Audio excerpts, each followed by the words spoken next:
how to fix right to left language subtitles. To begin, I opened a subtitle and a video, but the subtitle is in Persian language, which is from right to left. If I double-click on a line, you can see that the dot appears on the right of the line, but it should appear on the left side of the line. So how we can fix this problem? First, click on any of the lines, and then press Ctrl+A to select all the lines.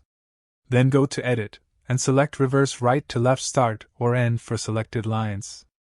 Now you can see that the problem is fixed. But now, let's fix another problem. After you use this command, you edit your subtitle. For example, use AutoBR command. You can see that subtitle breaks again. And now, there is nothing we can do to fix this problem. Let's undo all the changes.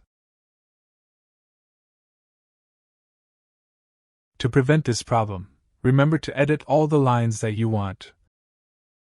And only at the last step use Reverse Right to Left Start or End for selected lines command. Anyway guys, thanks for watching and I hope you found this useful.